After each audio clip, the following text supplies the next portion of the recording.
Dexter Hawkins' life shatters in an instant during a routine space voyage, marooning him on an alien planet. Surrounded by disoriented female aliens, they must forge fragile alliances to survive. As unseen dangers lurk and the bonds of trust fray, an epic journey begins, challenging their very notions of existence. How far would you bend your ethics to survive and protect unknown lives? If you want to dive into real stories of parallel realities every day, in enigmatic, technological worlds that are completely different from our planet, subscribe to our channel and leave your like. Well, let's go. In the vast expanse of the cosmos, aboard the opulent starliner Starlight Dream, Dexter Hawkins found himself amidst a journey that promised both serenity and adventure.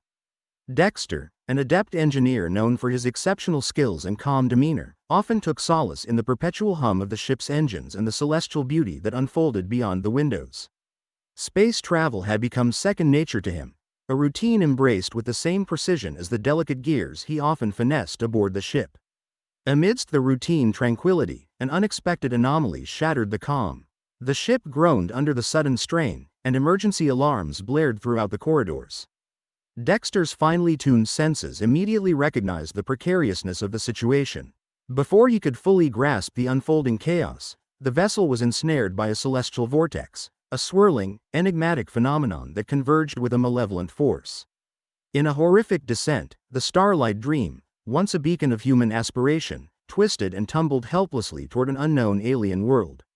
Crew members and passengers alike were thrown into a frenetic scramble for survival. Moments later, surrounded by the wreckage and smoldering ruins, Dexter rose unsteadily to his feet. The ship's remains were scattered across an alien terrain, a mesmerizing yet perilous landscape foreign to human eyes. Towering trees with bioluminescent foliage cast an eerie glow over the scene, while invisible creatures rustled ominously in the dense undergrowth. Dexter's heart raced as he scanned the area, realizing he was the sole human survivor of the catastrophic crash. But he was not alone. Stumbling from the wreckage came figures of diverse and unfamiliar forms, female aliens, each disoriented and wary. Among them, the tension of first contact was palpable. Their eyes, of varying colors and shapes, reflected a mix of fear, curiosity, and determination. The ethereal harmony of their movements contrasted starkly with the resilient engineer's utilitarian pragmatism. Their alliance, born out of sheer necessity, was fragile, a brittle thread stitched together by their mutual will to endure. Their first test was immediate. Adapting to the hostile environment required both cunning and collaboration. The group scavenged through remnants of their broken vessel and the alien flora for sustenance and tools. The lush surroundings, though breathtaking, held latent threats, predatory creatures and toxic vegetation that could turn their struggle for survival into a harrowing ordeal. Dexter's engineering acumen became their cornerstone. He fashioned makeshift shelter and rudimentary defenses, drawing upon his extensive knowledge of physics and material science. Despite their shared plight, the group's cohesion was tenuous. Trust was in short supply, splintered by underlying differences in culture, priorities, and the simple fact of their disparate origins. Each species brought its own strengths and quirks into this precarious alliance. As they delved deeper into their surroundings, the dynamics among the survivors began to unravel. Dexter found himself not merely an engineer but a mediator, balancing the conflicting egos and creating a semblance of order from the chaotic assemblage. The immediate challenge was survival, but whispers of more profound questions loomed. What chain of cosmic events had led to their entanglement with this alien world? The crash had been a cataclysmic convergence of galactic forces, yet it seemed almost preordained, an intersection of destinies orchestrated by forces beyond their comprehension. Each day brought discoveries, both awe-inspiring and terrifying, as they navigated the alien realm, seeking answers and a way to transcend their grim circumstances. Initially, their endeavors bore fruit. They established a rudimentary camp, creating a semblance of order within the wilderness. Dexter's expertise in bioengineering allowed them to utilize native plants for food and medicinal purposes, mitigating some of the immediate dangers. Nonetheless, the alien landscape continuously tested their resilience. Beasts with incomprehensible anatomies prowled the perimeter of their haven, their cries echoing eerily through the night. Environmental hazards, from sudden temperature shifts to toxic mists, demanded constant vigilance. As they grew more accustomed to their new reality, subtle bonds began to form between the survivors. Shared hardships, though initially divisive, gradually fostered a primal camaraderie.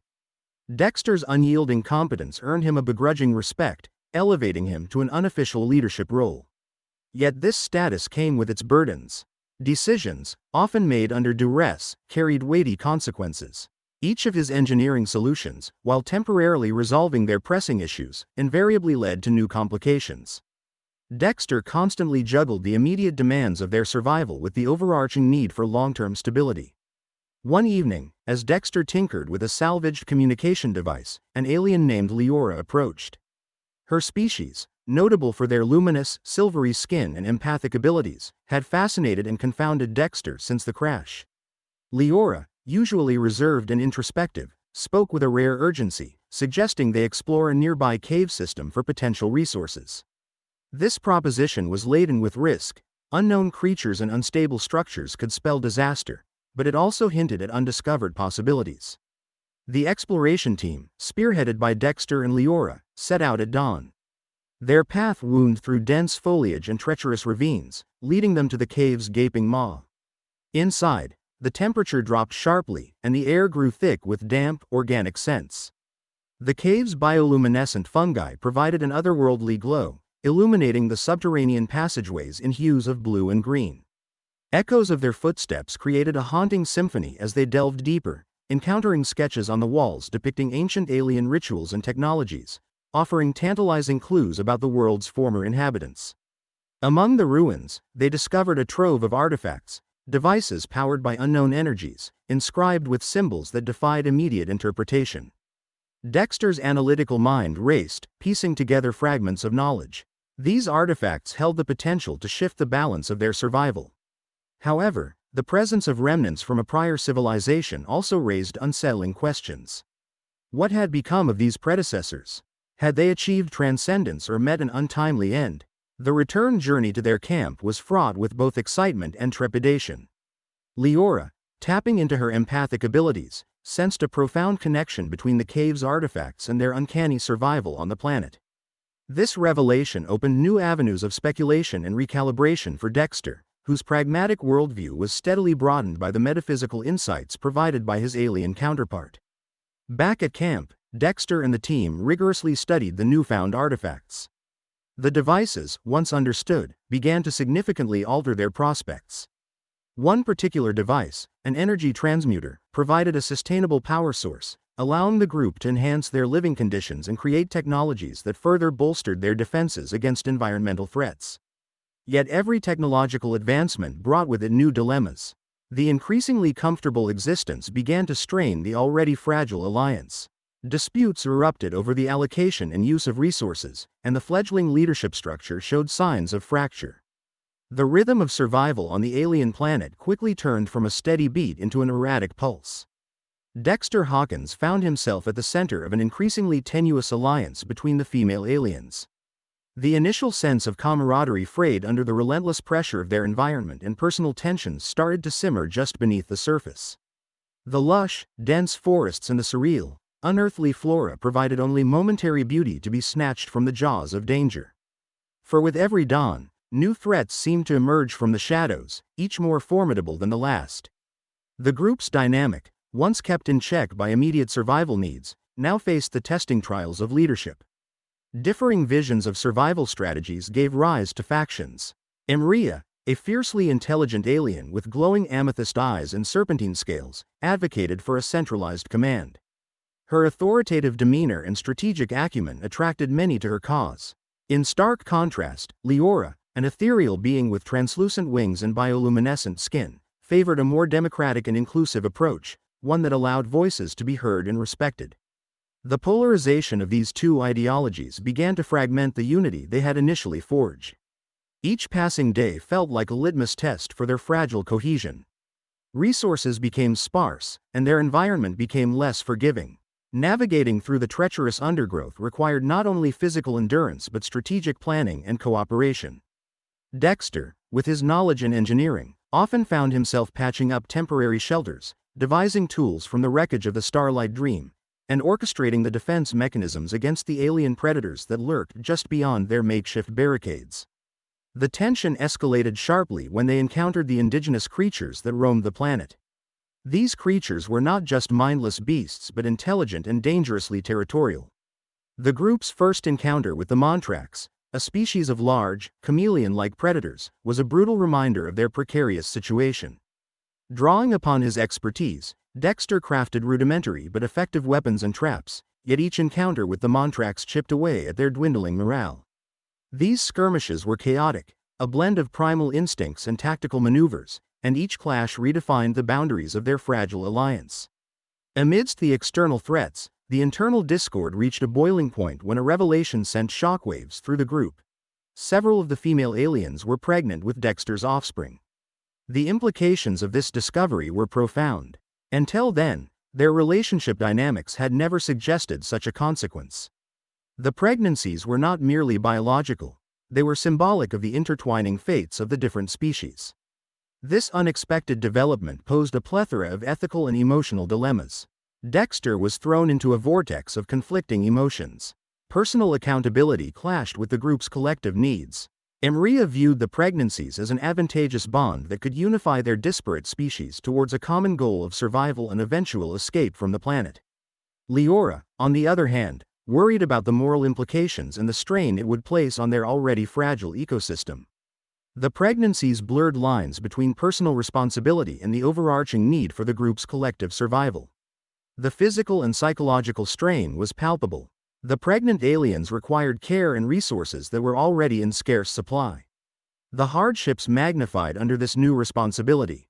Dexter found himself not only repairing shelters and combating alien predators but also acting as a mediator in heated debates that now included the future well-being of hybrid offspring. Each argument tugged at the threads holding their alliance together. The alien cultures and Dexter's human understanding of parenthood and responsibility were worlds apart, a gap that seemed increasingly impossible to bridge. Against the backdrop of these emotional and logistical challenges, the landscape continued to be unforgiving.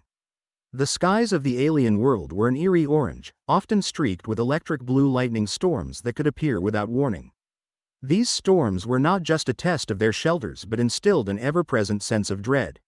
Navigating under such precarious circumstances required meticulous planning, and every choice was a gamble between life and death. The alien terrain, with its oscillating temperatures and unpredictable natural phenomena, stretched their adaptability to the limit. Dexter's nights were plagued by insomnia. He found a small semblance of solace in toiling away at his projects, repairing and enhancing their makeshift home, plotting courses through the dense forests, and constructing defensive measures. It was during one such late-night session that the group discovered an underground cavern. This cavern's discovery brought both hope and peril. The underground network appeared to be the remains of an ancient civilization, whose sophistication hinted at technology that could facilitate their survival, or potentially offer a means of escape. As they explored the caverns, uncovering long-abandoned artifacts and remnants of advanced technology, the group experienced a fragile resurgence of unity. The alien relics, possibly centuries old, radiated an enigmatic energy. It was clear that these once great beings had mastered the planet's harsh environment before they mysteriously vanished. The technology, though mostly dormant, suggested the possibility of revival. Each artifact unearthed was charged with the dual potential of salvation or further discord. Huddled under the luminescent stalactites within the cavern, the group debated their next steps. Dexter, with keen observational skills and engineering expertise, took the lead in deciphering the functionalities of these ancient devices. However, this task demanded a cooperative effort, as understanding these alien technologies required the combined intelligence and perspectives of the diverse species present. The act of discovery offered a temporary reprieve from their conflicts, as it redirected their focus towards a common goal. Yet, the caverns held darker secrets. The deeper they delved, the more they encountered signs of the civilization's abrupt end, hieroglyphic warnings and skeletal remains that painted a grim picture of an advanced society brought to its knees by an unseen catastrophe. This foreboding revelation amplified the group's anxiety. The knowledge that another intelligent species had been annihilated left an ominous undertone that lingered on their minds. Trust, once again, became a precious and fragile commodity. Factions reappeared, now focusing on differing interpretations of the ancient warnings. Maria insisted that the technology, if harnessed correctly, would ensure their dominance and survival. Leora voiced the need for caution, suggesting that heedlessness could lead their fate to mirror that of the vanished civilization. Dexter, torn between these strong-willed leaders, recognized the merit in both perspectives. His role as the fulcrum became exponentially charged with not just physical but also moral and ethical weight. The stress of these discoveries compounded with the looming threat outside the cave walls. The Montrax were becoming more cunning, almost as if learning and adapting to their defenses. Their organized nocturnal raids hinted at a level of strategic intelligence that was deeply unsettling. Dexter, using the ancient civilization's technology, devised energy barriers that offered temporary protection. However, each successful defense only seemed to provoke the monsters further, escalating the cycle of aggression.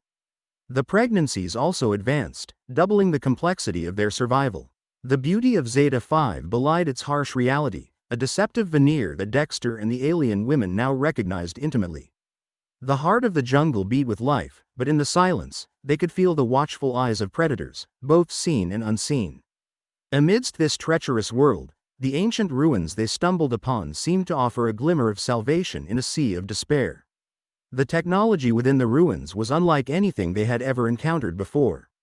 The structures, though weathered by time, retained an elegance and sophistication hinting at an advanced civilization that far surpassed their own. Intricate carvings adorned the walls, depicting scenes of daily life, celestial events, and, curiously, figures interacting with the very guardians who now offered them a lifeline. Central to these ruins was a towering obelisk, its surface covered in a language none could decipher. Yet, as they investigated further, they found devices and tools that were still functional. These were not the crude implements left behind by a once great civilization fallen into ruin, but sophisticated pieces of machinery that hummed with latent energy. Dexter's fingers traced the smooth contours of what appeared to be a control panel. Though he could not understand the symbols, some instinct born of his engineering background drove him to experiment. His efforts were rewarded when the ancient machinery roared to life, casting a soft, blue glow throughout the chamber. The aliens watched, awestruck, as Dexter harnessed the technology to create rudimentary shelters and even water filtration systems. Their makeshift colony slowly transformed from a desperate survival camp into a more organized and promising settlement. Yet, with each piece of technology they salvaged and repurposed, Dexter could not shake off the sense of being watched. Not by the natural predators of Zeta 5, but by an unseen, possibly omniscient force. It was during one of these quiet moments of introspection that the Guardios appeared. They did not so much arrive as materialize out of the air, their forms a blend of ethereal light and solid presence. These cosmic sentinels were humanoid in shape but exuded an otherworldly aura that was both mesmerizing and terrifying. Without words, they conveyed their message: a chance for relocation to a planet designed for perfection, an Eden among the stars. Through telepathy, the Guardios offered visions of this paradisical planet, a place with balanced ecosystems free from the perils that plagued their current home. Here, every need would be met, from food and shelter to the nurturing of their hybrid offspring. The offer was almost too good to be true, and with it came an undercurrent of dread. What would be the cost of such a salvation? Dexter's mind was a whirlpool of hope and suspicion. He knew this decision could not be made lightly, for the fate of many, not just himself, hung in the balance. The Guardios retreated as quietly as they had come, leaving the group to grapple with the magnitude of their choice. Debate soon erupted among the aliens. On one side, hope was a powerful siren song; on the other, skepticism and the fear of the unknown added weight to their arguments. Each faction presented compelling points. One leader, Valora, a warrior from the planet Exanthora with crimson scales and an indomitable spirit, argued for caution. Her experiences on Zeta 5 had hardened her, and she feared the price of the Guardian's offer, believing that such utopia might come with unseen strings attached. Valora was not alone in her trepidation. Several members of the group, who had grown stronger and more resilient under Zeta 5's relentless conditions, echoed her concerns. They valued the autonomy and strength they had cultivated. Hara, a graceful being with translucent wings from the planet Eritrea, added her voice, advocating for staying and continuing to master the ancient technology they had found. For her, the risks posed by an unknown paradise outweighed the tangible gains they had already made. Conversely, others yearned for the promise of an easier life. Lunda, a healer from the aquatic world of Thalassia with sapphire skin and gentle demeanor, spoke eloquently about the needs of their unborn children. She, like many others, saw the Guardians' offer as an unmissable opportunity to secure a future where their progeny could flourish without the constant threat of Zeta 5's dangers. Lunda's compassion and hope struck a chord with many, particularly those who bore the burden of new life within them. Dexter remained at the center of this storm, absorbing arguments from all sides. His logical mind weighed the tangible benefits of both choices, yet he could not disregard the emotional and ethical layers that clouded the decision. Each passing day intensified the strains of their dilemma. The contrasting visions for the future of their group became increasingly polarized, putting the fragile unity they had built at risk. Dexter's sleep was haunted by visions, fragments of memories and dreams amalgamated with possibilities of an unknown future. He saw the pale blue planet as described by the Guardians, lush with greenery and abundant water, teeming with life, harmonious and vibrant.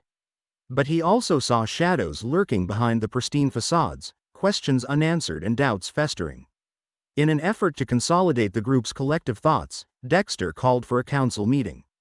This was no simple discussion, it became a cathartic outpouring of their fears, hopes, and every nuance in between. By the flickering light of a salvaged alien device that served as their fire, the group poured out their souls. Valora's eyes were fierce as she reminded them of their hard-earned resilience, her scaled form glistening with determination as she stood against the current of optimism. Hara's wings fluttered uneasily as she reiterated the importance of understanding and mastering what they had found in the ruins, emphasizing self-reliance over dependence on an uncertain salvation. Lunda, holding a small crystal vial of glowing water she had purified with their new technology, spoke of the future with such tender hope that even the skeptics were momentarily swayed. The babies, she reminded them, were the culmination of their struggle and unity. They deserved a safe haven to flourish. Dexter listened, his gaze moving across each face, fully aware that the decision would be a collective one. His own child growing within an alien womb was a constant reminder of the stakes involved. It wasn't merely about survival anymore, it was about the kind of future they wanted, the legacy they intended to leave behind. In the end, the tide of opinion began to shift. The majority, driven perhaps more by the desire for respite than by conviction, leaned towards accepting the Guardian's offer. Valora and Hara exchanged a resigned look, though they did not voice their consent immediately. Their eyes said it all. They would follow for the sake of unity, even if it meant stepping into the unknown.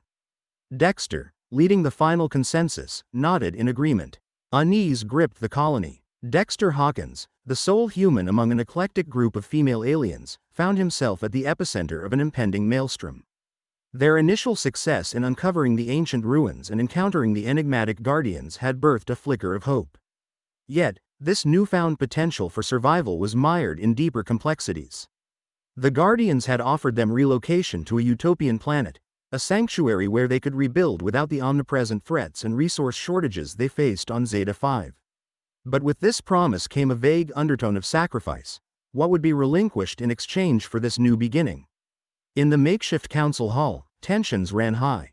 Meridia, a statuesque alien with bioluminescent skin from the Hesperian species, stood with grace, her voice a melodic hum that echoed the anxiety felt by many.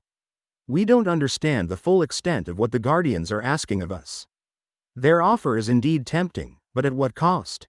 Beside her, Lyra, a crimson-skinned warrior from the Croara species, with tattooed patterns swirling along her arms and a fierce resolve in her dark eyes, clenched her fists. Our survival here is tenuous. The Guardian's proposition might be our best hope. Hanging on to distrust will only hasten our downfall. Dexter stood amongst them, the weight of their collective expectations pressing heavily on him. Every alliance, every fragile bond, was taut, and the slightest miscalculation could unravel it all. The colony's dynamic had always been a delicate dance of cooperation marred by species-specific prejudices and priorities. A scene interspersed with urgency unfolded as they deliberated in the shadows of gargantuan trees, under the planet's iridescent moons. The dense foliage and the menagerie of alien creatures were silent witnesses to the heated debate, each species represented by their leader. The semi-nocturnal flora filled the air with phosphorescent spores, casting an ethereal glow over their faces, reflecting their turmoil.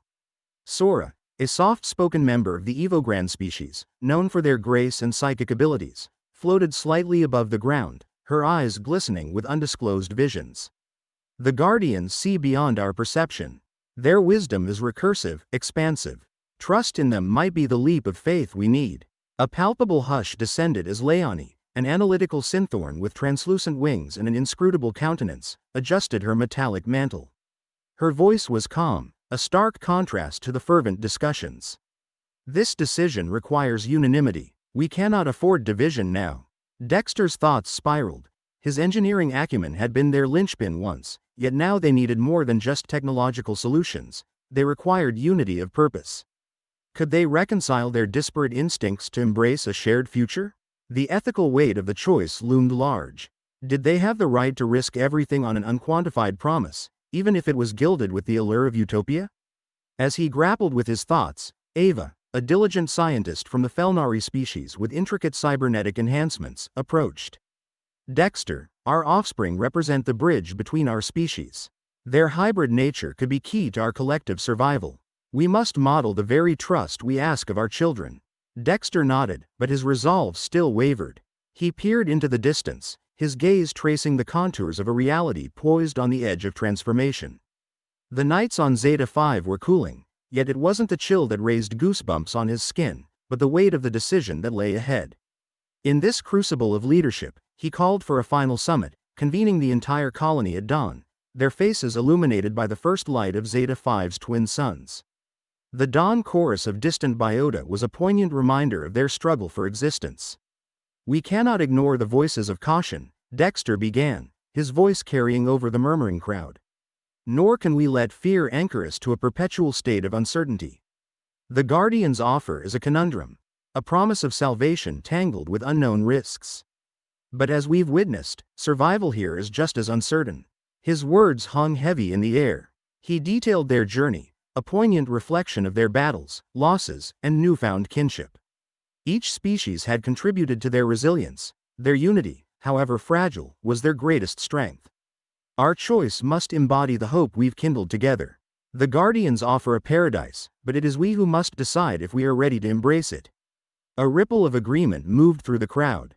Dexter knew they were not choosing safety over danger but resilience over despair. As the colony weighed his words, Dexter himself pondered the broader ethical implications. Was it justifiable to gamble with the lives and autonomy of sentient beings? They were trying to steer towards a collective good, but in a cosmos rife with uncertainties, did such a pursuit inadvertently edge them towards autocracy? The deliberation continued under the twin suns. Alara, a kaleidoscopic Thurgeon, known for her introspective counsel, remarked, "The essence of adaptation is not merely to survive but to evolve." Perhaps this opportunity to start anew, devoid of past prejudices, could be our evolution. Dexter sensed the tide turning, yet caution stewed within. The group's consensus began to crystallize. They were choosing hope, armed with awareness of its uncertainty. The colony cast their final vote, breaths held. In the aftermath of decision, they made preparations with an air of solemnity and expectation. Earthly baggage was abandoned. The Guardian's promise felt like a leap forward. The departure from Zeta 5 was marked by a fleeting, reflective silence. Alien birds sang dirges to their resolute departure. The transport vessels provided by the Guardians were sleek and ethereal, embodying a fusion of organic and mechanical craftsmanship unseen before.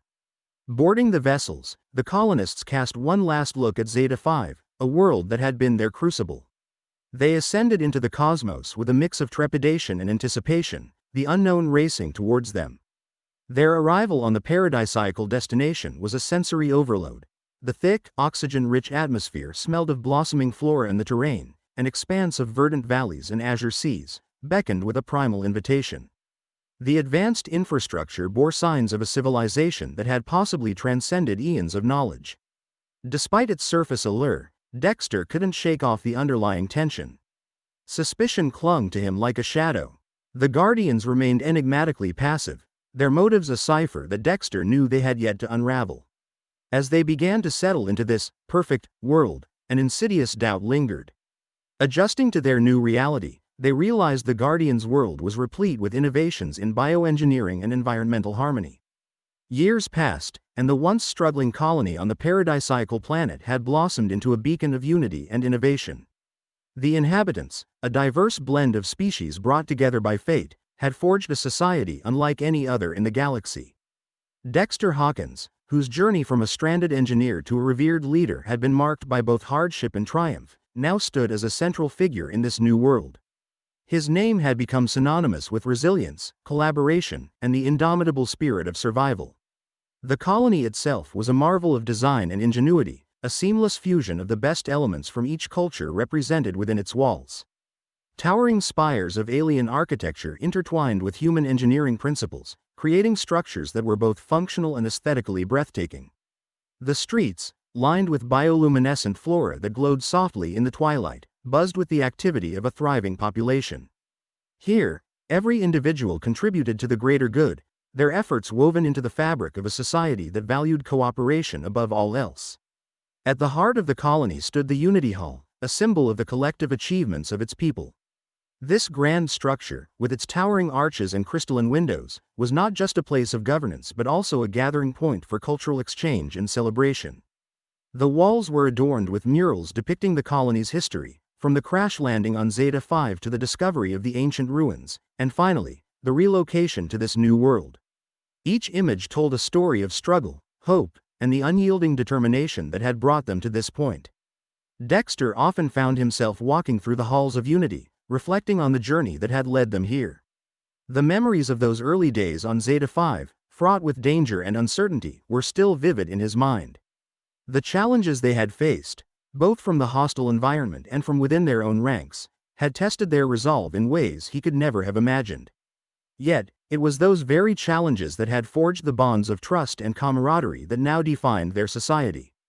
The hybrid offspring, born from the unions between Dexter and the alien women, had grown into the living embodiments of this new era. These children, with their unique blend of human and alien traits, were a testament to the possibilities that arose when different species came together in mutual respect and love. Their abilities, far beyond those of either parent, hinted at a future where the boundaries between species might blur, giving rise to something entirely new and extraordinary. These young hybrids had quickly become the pride of the colony. Their innate understanding of both cultures, combined with their advanced intellects, made them natural leaders and innovators. They excelled in every field they pursued, from the sciences to the arts, and their influence was felt in every corner of the society. The older generation looked upon them with a mixture of awe and hope, recognizing in them the potential to guide the colony into a future that none of them could have foreseen. Despite the prosperity that surrounded him, Dexter could not shake a lingering sense of unease. The questions that had haunted him since their encounter with the enigmatic Guardios remained unanswered. Who were these cosmic sentinels, and what were their true motives? Had the colony truly earned their place on this planet, or was there a hidden cost yet to be revealed? The Guardios had provided them with the means to escape certain doom, but their intervention had always seemed to carry an air of inscrutability, as if the full extent of their intentions had yet to be uncovered. These thoughts often occupied Dexter's mind as he stood on the observation deck of Unity Hall, gazing out over the sprawling landscape of their new home. The planet, with its lush forests, crystal-clear lakes, and skies filled with twin suns, was a paradise by any measure. Yet, Dexter knew that paradise could be a fragile thing, easily disrupted by forces beyond their control. The peace they had built was precious, but it was also precarious, reliant on the continued goodwill of powers they barely understood. As the years passed, the colony faced its share of challenges. Discontent occasionally simmered beneath the surface, as some individuals struggled to adapt to the new social order. There were those who longed for the days of independence and self-reliance, who chafed against the collective decision-making process that now governed their lives. These tensions were minor, but they served as a reminder that even in a society as advanced and harmonious as theirs, human and alien nature could not be entirely subdued. To address these issues, the colony's leaders, including Dexter, worked tirelessly to foster a sense of inclusion and purpose among all its members. They implemented programs that encouraged participation in governance, ensuring that every voice could be heard and every concern addressed. They also established cultural exchanges and educational initiatives that celebrated the diversity of their population, reinforcing the idea that their strength lay in their differences as much as in their common goals. One of the most significant developments during this time was the establishment of the Council of Worlds, an interstellar alliance formed between the colony and several neighboring star systems. This council, initiated by Dexter and other visionary leaders, sought to promote peace and cooperation across the galaxy. It was a bold move, one that required a delicate balance of diplomacy and trust building, but it also represented the colony's commitment to extending its values beyond its borders. The Council of Worlds quickly became a powerful force for good, mediating disputes, facilitating trade, and sharing knowledge among its member worlds. Dexter's role in its formation further cemented his reputation as a statesman and a unifier, someone who could see beyond the immediate needs of his people to the broader implications of their actions. Under his guidance, the Council flourished, and the colony's influence grew, earning it respect and admiration from civilizations across the galaxy. Yet, despite these achievements, the mystery of the Guardios lingered. Dexter could not help but wonder if their success had been too easily won, if the paradise they now enjoyed was, in fact, a gilded cage. The thought was unsettling, but he knew that he could not dwell on it. There were too many pressing concerns, too many responsibilities that required his attention. The future of the colony, and the legacy they would leave behind, depended on their ability to maintain the delicate balance they had achieved. As Dexter walked through the colony, he could see the fruits of their labor all around him. The children, with their bright eyes and eager minds, playing in the gardens, the adults, working together to build a better world, the scientists, engineers, and artists pushing the boundaries of what was possible. It was a society that had come to embrace the unknown, to thrive on the challenges that came with it, and to find strength in unity. One evening, as the twin suns set over the horizon, casting the sky in hues of orange and purple, Dexter found himself standing at the edge of a cliff overlooking the vast expanse of the colony. The wind rustled through the trees, carrying with it the sounds of laughter and music from the settlement below. It was a moment of tranquility, a rare pause in the constant forward march of progress. As he gazed out over the land, Dexter felt a deep sense of peace. The colony had come a long way from the days of struggle on Zeta 5. They had built something truly remarkable, something that would endure long after he was gone. Yet, beneath that peace, there was still the flicker of uncertainty, the nagging question of what lay beyond the horizon. But for now, that uncertainty was a part of the journey, just as it had always been. The path they had taken had never been easy, but it had led them to a place of hope and possibility. And as long as they continued to move forward, to embrace the unknown with open hearts and minds, there was no limit to what they could achieve. The night settled in, the stars beginning to twinkle in the darkening sky. Dexter took a deep breath, letting the cool air fill his lungs. The future was unwritten, full of mystery and adventure, and he was ready to face it, whatever it might bring. For in the end, it was not the destination that mattered, but the journey, and the bonds forged along the way. If you liked this story based on real events, subscribe to our channel and don't forget to like it. Here you can dive into a different reality every day, where anything can happen. Comment below what kind of story you would like to hear here. Thank you very much for your attention. We are the Sci-Fi family.